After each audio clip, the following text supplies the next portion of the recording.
A very good morning to all. In the last class, we have studied about Magadha and its importance. Today, let us discuss about Mauryan Empire, an important empire of ancient India. The topics we are going to discuss today are the important sources to understand Mauryan Empire and the important rulers of Mauryan Empire, especially the great ruler Ashoka and his policy of Dhamma. Let us start.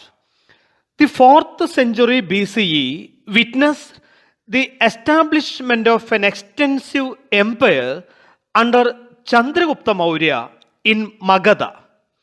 By overthrowing the Nandas, the last dynasty, the Mauryans established an empire in ancient India. It was one of the largest and most powerful empires of ancient India. And now let us understand who was the founder of Mauryan Empire. The Mauryan Empire was founded by Chandragupta Maurya in the beginning of 4th century BCE, that is about 321 BCE. He was a great conqueror and extended his control to Afghanistan and Balochistan. It was sustained and expanded further by his successors Bindusara and Ashoka the Great. Now, let us understand about the sources of the history of Mauryas. There are a number of sources for studying the history of Mauryas. We are dividing the sources into two. First one, literary sources, then secondly, archaeological sources, especially sculpture. First of all, let me tell you about important literary sources. An important source of information about the Mauryan period was contemporary works such as the account of Megasthenes. Who was Megasthenes? Megasthenes was a Greek ambassador to the court of Chandragupta Maurya. His book was known as Indica. Indica, which gives valuable information about Mauryan society and administration.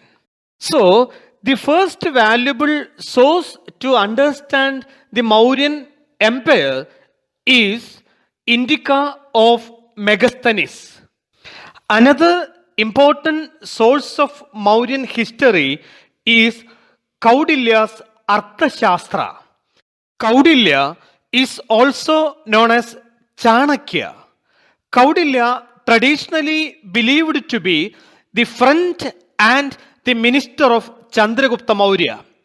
The Mauryans ruled their kingdom according to Arthashastra.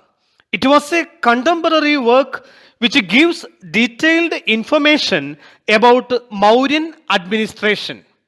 So, the second source to understand about the Mauryan Empire is the Arthashastra of Kaudilya. Another literary source is Mudra Rakshasa, a Sanskrit drama written by Vishagadatta. Mudra Rakshasa, which gives an account of how Chandragupta Maurya overthrew the Nandas and established a new dynasty in Magadha. So, the third literary source to understand Mauryan administration and Mauryan Empire was Mudra Rakshasa of Vishagadatta, the Sanskrit drama. And also, there were a large number of Buddhist, Jain and Puranic literature also throw light on the history of Mauryas. So, let us recollect the literary sources to understand about Mauryan Empire. First one, Indica of Megasthenes. Secondly, Arthashastra of Kaudilya. And third one, Mudra Rakshasa of Vishagadatta. and a number of Buddhist and Jain Puranic literature. These are the literary sources to understand Mauryan Empire. Now let us understand about archaeological sources like sculptures, coins, and inscriptions for the study of Mauryas. Of these three, the inscriptions of Ashoka on rocks and pillars are the most valuable sources to understand Mauryan Empire. Ashoka was the first ruler who inscribed his messages to his subjects and officials on stone, rocks, pillars, and caves. He used the inscriptions to propagate his principle of Dhamma. The inscriptions of Ashoka also provide information about his career, policies, and extent of his empire. Ashokan inscriptions are divided into three. First one, major rock edicts. Secondly, minor rock edicts. Then finally, pillar edicts. Now, let us know the language and scripts of Ashokan inscriptions. Most of the Ashokan inscriptions were written in the Prakrit language. But in the northwestern part of India, he used Aramaic and Greek language also. Most of the inscriptions were written in Brahmi script, but some in the northwest were written Kharosthi script also. The Aramaic and Greek scripts were used for the inscriptions in Afghanistan area. So, these are the sources which help to understand about Mauryan Empire and Mauryan rulers and administration, literary sources and archaeological sources. The next topic we are going to discuss is Ashoka, the great ruler of Maurya, and his policy of Dhamma. Ashoka was the most famous and greatest of the Mauryan kings. His period was 273 BCE to 232 BCE. Ashoka was a great conqueror and good administrator. He extended his boundaries of his empire by conquering neighboring places, neighboring kingdoms. The most important event of his reign was the Kalinga War and his subsequent conversion into Buddhism. He fought a great war against Kalinga. Where is Kalinga situated? Kalinga is situated present day coastal Orissa. He conquered Kalinga in 261 BCE and captured it after a fierce battle with them. Kalinga War was a turning point in Ashoka's life. It had resulted in great sufferings for common people, Brahmin priests, and Buddhist monks. The war caused Ashoka much grief and sorrow. So he abandoned the policy of conquest and adopted measures of peace. In other words, Bheri Ghosha was replaced by Dharma Ghosha, or Digvijaya was replaced by Dharma Vijaya. He was perhaps the only king in history to renounce conquest after winning the war.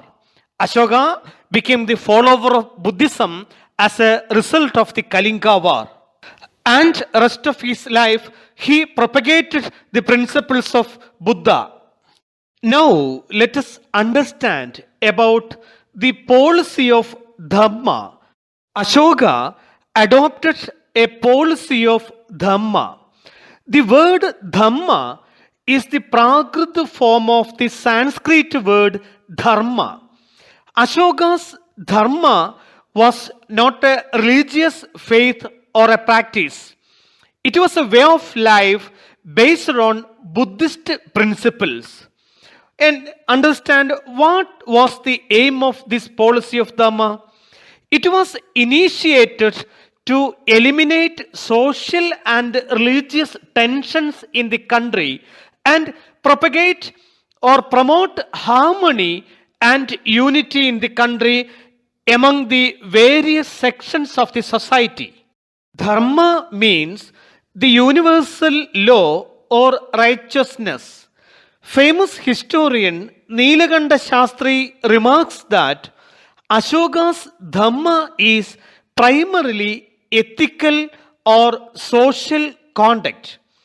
Ashoka's Dhamma was an ethical code aimed at building up an attitude of social responsibility among the people.